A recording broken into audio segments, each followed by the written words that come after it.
weeks of practice? Last couple weeks of practice have been very competitive. You know, it's getting closer. It's getting closer to that time. So I feel like guys are now starting to raise their level of play. You just kind of can feel it. Like it's a different energy coming off of Final Four and ACC Championship. Going into the new season, we want to click on game one instead of going into the ACC Tournament. So it's just been a different level of energy. Do any of the new guys stand out to you in practice? It's like Michael said, it's hard to pinpoint just one guy because everybody's been, competing and doing their best every day. But I say guys like Trey, Styles, he's played really well. Marcus, he's done a lot. Freshman Paul McNeil, like these guys just coming in every day and competing and trying to find into the culture quickly. As one of the main returning pieces of this team, kind of talked about it on the podium, but what has the taking on a leadership role been like with you and Michael? Yeah, I mean it's been everything that I thought it would be. Being a senior, guys kind of are leaning on me and listening to, trying to hear my voice. So just being more of a vocal guy. And even when when we face adversity, like when things aren't going well, I got to be that guy to get us back on track. And let's go guys, let's pick this up. And just being on the court so they hear me, they know I'm with you. We all in it together. Having kind of an ensemble weapon sounds like between Trez and Trey, a lot of different playmakers. Does it help that was kind of the formula last year too, where you had the DJs and Mo doing his thing? Everybody has their role. Yeah, for sure. I mean, that's what it's about. Everybody has to be able to bring something, impact the game in some way. And it might be a different way every night, but it's like just doing something to help the team win. Just what can you do to help us win?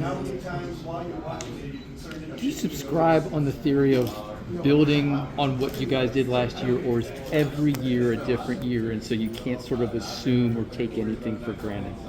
Yeah, I mean, last year we obviously didn't think going into the season would be a win. But going into the tournament, we knew if we don't win, it's a potential that we can go home and we don't have a record that will qualify for the NCAA tournament. So I feel like in the ACC tournament, we kind of playing with our backs against the wall, knowing that nobody's ready to go home right now. And I think that's gave us the edge to just keep playing hard and fighting. And it just clicked at the perfect time. But is that how do you keep that going into the start of the season? Because there's just because you went to the Final Four, it's not guaranteed that you're going to be top echelon ACC this year. I say you carry the momentum by just the culture that you have, and the new guys buying in quickly. So obviously we have a culture that we've set, and guys are coming in every day and just buying in, and it's leading by example for seniors like me. I can't just talk it, I have to do it as well. So I just say that's going to carry the momentum. And then obviously having guys that are open-minded and want to learn and want to do what we did. You can't just talk about it, you have to be willing to do it. How has your leadership role changed from last year, first year in the program, to now? It's changed a lot, honestly. I can't come into practice low energy, not wanting to talk today. I can't do that. It's too magnified right now. So it's just knowing that if I don't talk, then we can potentially, I'm not doing all I can to help my team. So I say that's what it is, honestly.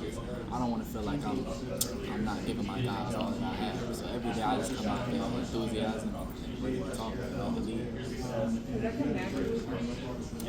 I'm gonna be honest, not really, because I was kind of more of a quiet person on the court, lead by example type of guy. Just watch me do it and then go do it. But I've learned that every player is not gonna learn that way. So no, I've had to adjust honestly and talk more, get out of my comfort zone. It's been good, honestly. I've kind of accepted it. I want to win again, so it's if that's what it takes to win, then I do it every day. So it's just been, and I have other guys like Michael's helped me lead. We have other seniors too, so it's not just all on me. So it's we have guys that are old and play a lot of college basketball in the same conference that can help us. Talk about the experience from the ACC Tournament to the Final Four. What was the mindset going in? Yeah, the mindset, honestly, was we can't go home in the ACC Tournament. Nobody was ready to go home. And we knew our record, we weren't going to make the tournament, and this was our only way. So it was just what do we have to lose, honestly? Nobody expects us to win, so let's make history. Why not us? And that's when we started the little why not us, and then it was just the momentum. We just had a lot of momentum. It took care of itself. But any superstition going on between y'all, you and your teammates? Yeah. So Cam Woods will wear a headband every film session, starting the ACC tournament. Like, me and him had went to Dick's one night right before film, and we came back with headbands. Since Coach Keith has a rule, no headband. You guys can't wear headbands. So we came back just thinking he might let us wear it. So we tried it. We came in with it on. And he said, we can't wear it in the game, but y'all can wear it right now. And we won with film, and then we just took off from there. And then every film session, we had headbands on. So that was our superstition. And do you buy into that because it's like the superstition? I mean, yeah, like he liked it. You know, Coach Keith he's a player's coach, so it's like whatever we got going on, he'll support it to the fullest unless it's. So he was with it. What did it mean to you to come back for this year to play for Coach Keith specifically? I mean, it meant everything to me. After going through what I went through with him last year, like it's deeper than just like the ACC tournament and the champion. It's deeper than that. It's like relationships and just a bond that we built. So it's like I want to come in and finish with the guys that I did. Probably the most special thing in the world with. Like that's probably the most surreal thing I've ever been a part of. So I wanted to try to do it again, or even more with my guys. You've talked about wanting to have a killer mindset this year. What does that look like for you? Yeah, I say just whether it's dealing with adversity, knowing things aren't going to be, it's not going to be a perfect season. I can tell you that right now. I'm not going to make every shot. I'm not going to make every right play. But it's just like the mindset to just keep going, don't stop. My team needs me. Keep being who you are. Just be consistent. I say that's where it comes from. How vital is this early start? You got a tough schedule too. You don't want to get to the ACC tournament, need 5 games, 5 days again. How vital is that? I mean, it's huge. I just said it, like, starting from game 1 this year, like, clicking game 1, we don't want to have to make up for what we didn't do. Like, it was fun doing it, but it's like, it's not ideal, you know, so from game 1, it's going to be crucial to just get on the same page and lock in. And doing what we did, it's a belief in the program that, like, we can do it. So, like, the vibes are, like, it's higher than ever right now. Special memories from last season. How much did it mean to you?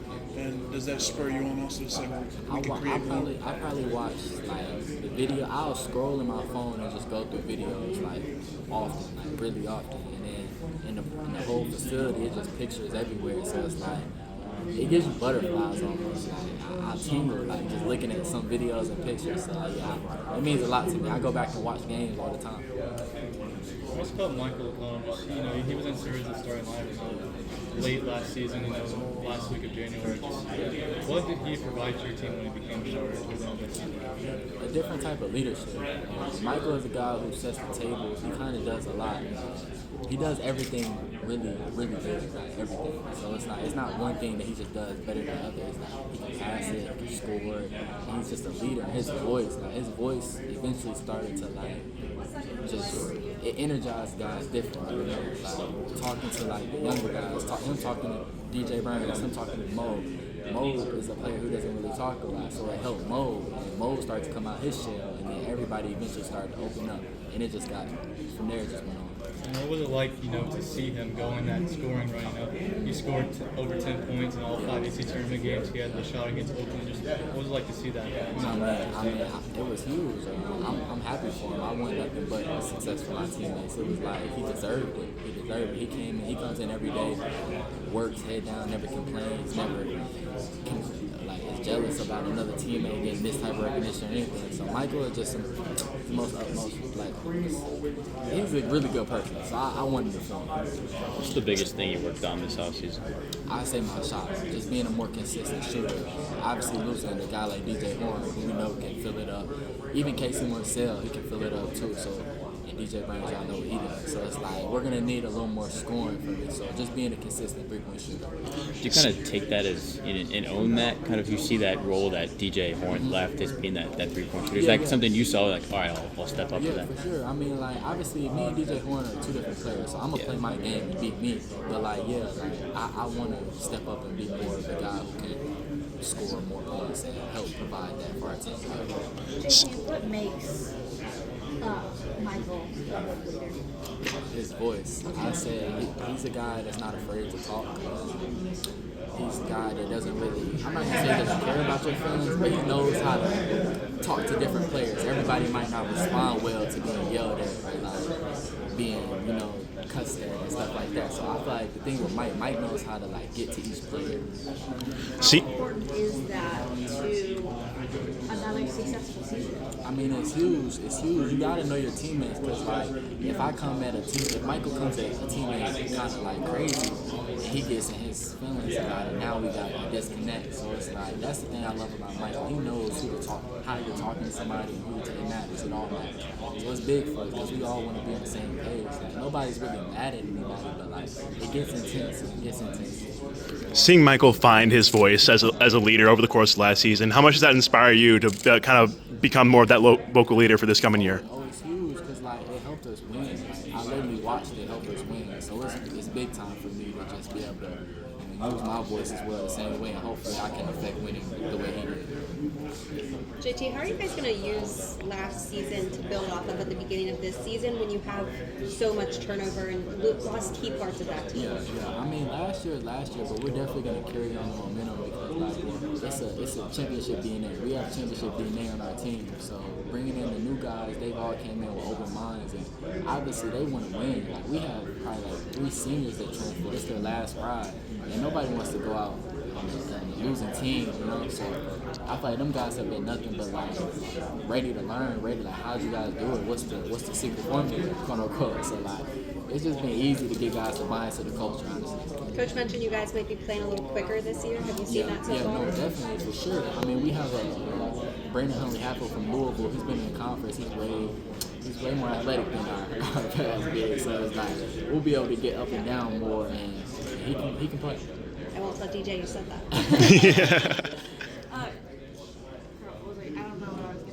I was going to ask where you got your chain from. Oh yeah, my guy Clarity Jewelers. Oh, okay. You had to bring it out to the spokesperson.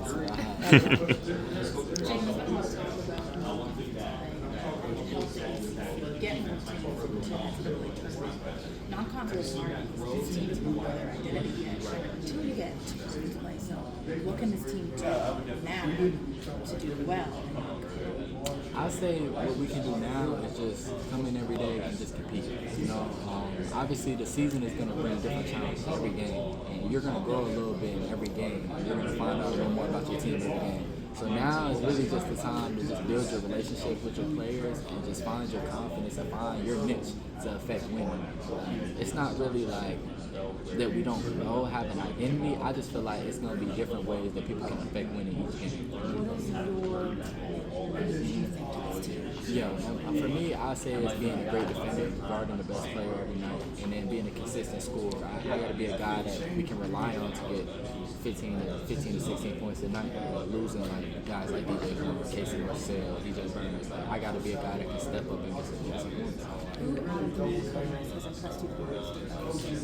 know you mentioned Brandon, you coached it too, but is there anyone else that really stands out? Yeah, I say I like Dontre Styles. He played in North Carolina his first 2 years.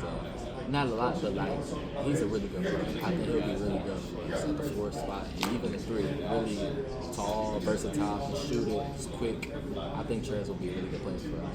Y'all were underdogs pretty much all last season, and that carried you really, really far. Again, it seems like even though you're coming off the Final Four, people are kind of thinking, oh well, maybe middle of the pack in the conference. How does that help you? I mean, it's like you can't really control what the media says or anybody else says, but like it's NC State. Y'all should know like better than to keep saying it. Like didn't we just win the ACC and go to the Final Four? So it's like it's just fuel, and once people realize that, they'll stop. But like we don't really feed into it. Like if anything, we like it that way. You know, we started a whole little hashtag. Why not us? Like so, why not us? Why us at 9 or 8 or whatever it says. When you look at the non-conference slate for this season, you have some of those big games against Kansas, and going into those environments, how much does that put a chip on y'all's shoulder, saying, "Hey, we're still here. Last year wasn't a fluke." Yeah, I mean it's huge. It's huge. Like games like Kansas, Texas, Purdue, like them is the games that you get a chance to kind of like show like we can compete with the best teams in the country, and that's what we did at the end of last year. So it's like those are the games that we kind of mark on our calendar. We're ready for it. We're ready for those games. The commissioner, Jim Phillips, earlier called the conference undervalued. With the run you guys had last year and and then playing in the ACC for a year. Now that you have the experience in it, would you agree with that assessment? And how do you feel like that should be manifested in March after the season? Honestly, yes, I do. I think the ACC is one of the best conferences, if not the best conference in college basketball. I might go Big 12 and then ACC, but I think the ACC should be one of those conferences that you talked about at the top, because like you got to look at like what happens in March. And March is when the ACC teams do really well and succeed, and I feel like Coach Keith said it best. Like it's because you're battle tested all throughout the conference. Like we're just beating up on each other, and then when you get a chance to go out and play and compete against somebody from another country, you're like, oh, like this is not anything I haven't seen before. Because it's like you play Duke, you play Clemson, you go to Florida State. So it's like I think the ACC is one of the best conferences in the country for sure. So you think it's better to beat up on each other? Yeah, honestly, I mean, like, it helps you. It gets you ready. It prepares you. If I didn't have the games that I've had in ACC, we might have got to the NCAA tournament and kind of got stuck and not be prepared for an Oakland and not be prepared for a Texas Tech. But since I've already faced Clemson, Florida State, Duke, and others, it's not really much I haven't seen. Speaking of the beating up on each other who will the ACC, you have a couple of transfers who came from ACC schools, two Louisville guys. Was there anything about like their game that you saw before they became part of NC State that stood out to you? That I'm not gonna. It's a funny story. So we obviously beat Louisville in the tournament first round. It was funny because Mike James and Brandon, we was actually talking trash to us on at the free throw line, and Mike James was like. He was like, it was a free throw. The game was almost over. We was gonna win. It was obvious. And he was like, it's okay. Like you guys gonna be going home next week. and like we talk about it to this day because it's funny. He was like, I told y'all that. I went to my TV and y'all were in the Final Four. So it's like, it's just funny. No, them guys have been great though. Like playing against them and playing with them is way better. It's way better to have them on my side now. I love Mike James. I love Brandon. I think they're gonna bring a lot of things that help winning to this team. What kind of hunger have you noticed from those guys because of the situation they play in? Yeah. I mean, it's a different level of hunger, honestly. Because no offense, they weren't really that good. Honestly, they didn't win a lot of games, but they've been hungry. It's Brandon's senior year. Mike James has a couple left, so it's like when your back's against the wall and it's your last year, you don't want to go out on a losing note. So I feel like you can see the level of focus and attention in them. They're bought in. They're ready to do what we did last year. Coach just said that the returning guys on this team have a lot more swag this year than they did at this time last year. How does that translate? What kind of extra swag have you got? I mean, like it's when you do something like we did, it's kind of hard not to have that little confidence, that little swag, because it's like it's a sense of belief. Honestly, like you couldn't tell me after that game at Pitt that we lost last regular season game, you couldn't tell me that people thought we were going to do what we did. You couldn't tell me that. So it's like us we've been at the bottom before. We know what it feels like to lose and to watch what it takes and watch like the switch, the level of intention, the commitment, and the change. Like we can do it again. I feel like it's never no adversity that will stop us from doing what we do. There's so much talk about last season, but what are you wanting this year's team's identity to be, and how do you get there? Yeah, I want this year's team to be. I want our own identity. I don't know what that identity will be. Obviously, I want to win, but like it's not going to be the same as last year. We have different players. We have new guys. It's going to be different, but it's like just knowing that we have championship DNA and we're going to do whatever it takes. That's like the biggest thing for us. Just clicking at the right time. What's your message for the fans of Wolfpack Nation heading into the season? Man, I love Wolfpack Nation. I need you guys to be with us through the ups and the downs. Like, I'm ready for a good ride, man. The support that Riley gave us during that run and that Final Four, it was tremendous. Like, I can't even put into words how thankful I am for our fan base and what they like. All that the traveling, the hotels on the away games, it was tremendous. It's big hats to the Riley fans. We need y'all. It really does help. It really matters. All right, thank you.